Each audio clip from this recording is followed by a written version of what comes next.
Hi, I'm Catherine Ayers-Wickenhauser from Direct Trust, and I'm so excited today to be joined by Krystal Schramm from MyHin, who's recently been named one of our interoperability heroes. Krystal, welcome. Will you introduce yourself and tell us more about your role at MyHin? Hi, yes, thank you for that nice introduction.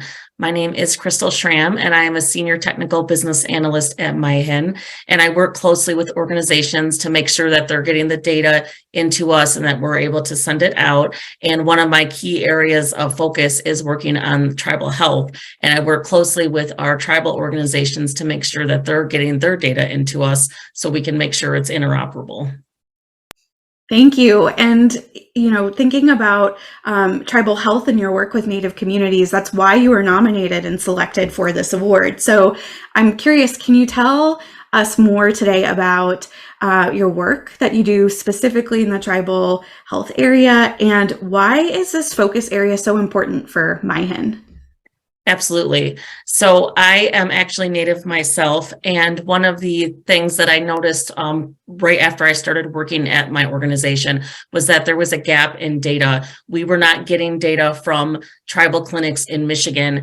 And this really meant something to me because I am Native and I attend tribal clinic healthcare. And I realized that the hospitals in our state were not getting the data from our tribal patients.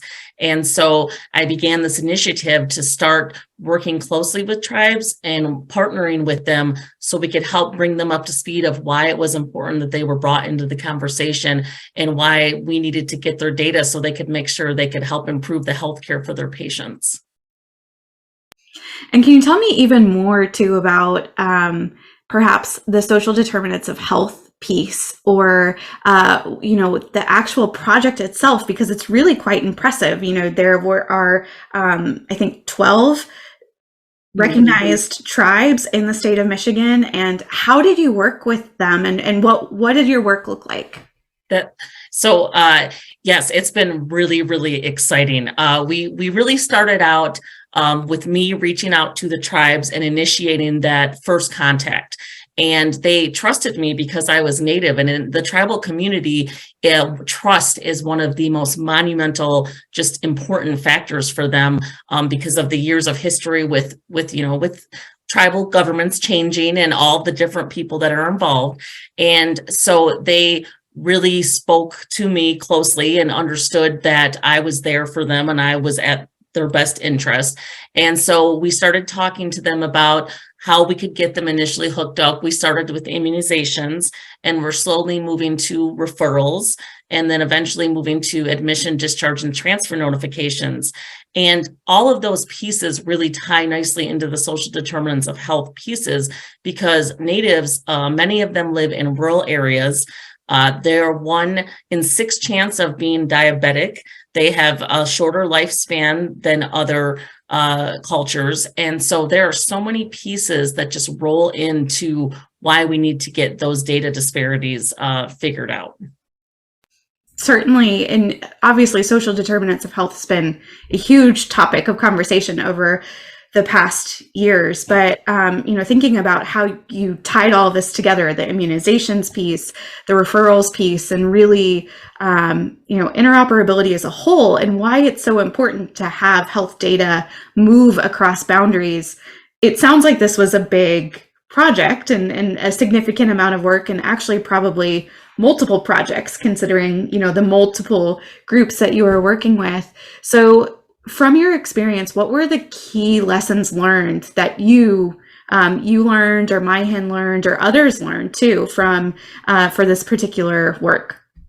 Well, I think that one of the key pieces is that every tribe is different. You hear the term tribal or native, but there are actually 574 individual tribes in the United States, and each one of them are different and they have their own characteristics. They have their own cultural and healthcare needs. And so what we've learned is that we don't go in and say, this is how you should be doing it. We go in and say, tell us how you're doing it. What's working for you? What's not working for you? What do you need help with? In immunizations, especially with COVID, just being recent, that was huge because there's so much manual data that their staff spend time giving reports out. And so that was one of the reasons why we focused on that area first. Also, their resources aren't as great, and they have, they might lack staffing and that technical knowledge to even be able to work on that health IT aspect. So us really understanding, being able to take that empathetic side and speaking to them in that way, I think has been crucial for us to bring them kind of together, but recognize that they are their own. And one of the things we've done is worked closely with the Michigan Tribal Health Board, which the tribal health directors from each of the 12 clinics in Michigan all attend, and they have quarterly sessions. And we actually just recently presented at the last session with our CEO. And recently they said, okay, you guys can come present quarterly going forward, because they want to be a partner with us as much as we want to partner with them. So recognizing that they deserve to have a seat at the table and bringing them to the table has been monumental. Sure. And, trust takes time too, right? It's Yes. a concerted effort between multiple parties. So I think those lessons learned are really great for the viewers and listeners here to hear, because it isn't just something that can be solved overnight. And it is not a checkbox or an out of the box solution necessarily. It takes partnership. It takes trust from what you're describing. And so thinking about maybe what's next. So you mentioned, these quarterly meetings that you all might be having, but I'm curious to know, where do you go from here? Because it sounds like there are some steps these are some initial steps in this direction, and with the immunization onboarding, the referrals onboarding. But as we know, interoperability and health IT is a huge area, and there's a lot that can be done to further address social determinants of health and other things. So what is next for you and your work here, and for MyHIN's work here? So we really want to take what we're doing in the state of Michigan, continuing to expand upon that, continuing to onboard tribes to more use cases, take those tribes that are more engaged and get them onboarded to even more use cases, to where we're making sure the healthcare interoperability is working in the state of Michigan. And then really looking down the roadmap, we're looking at expanding out those same kind of patterns regionally, and then looking to some kind of national piece where we're looking at the community information exchange from tribes, and looking at tribal data even being shared with each other. So taking it to kind of that next level. But again, like you said, it takes years, and this isn't something that's going to happen overnight. This is going to take years to build that infrastructure up. Well, thank you so much for sharing your background and what you all have learned so far and what you've done so far, because I think it really is helpful for the community to hear what's possible and to be inspirational for what others can do. And so with that, I'm curious if you have any final thoughts or words of wisdom that you would share. Yeah, absolutely. Thank you for asking. I really just want us to all kind of take a step back when we're thinking about healthcare and healthcare interoperability, and thinking about how can we help the greater good?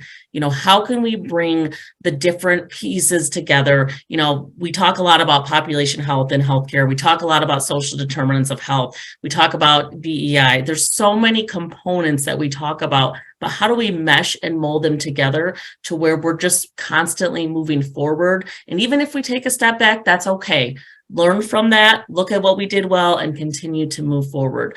And I think if we can all kind of keep that in the back of our mind as we're having these really complex conversations, I think we can all help do all of us good and continue to move healthcare interoperability forward. I love that. And, we have a saying over here about team interop, and that interoperability is a team sport. And exactly. I think that's exactly what you're describing. Progress is progress. And it's going to take us a while, but it needs so many different contributions. So thank you, Krystal, for your contribution and for the work that you're doing. It's been great to have this conversation with you. And if you want to see more Interoperability Hero spotlights like this, visit directtrust.org/interophero. Krystal, thank you. Thank you.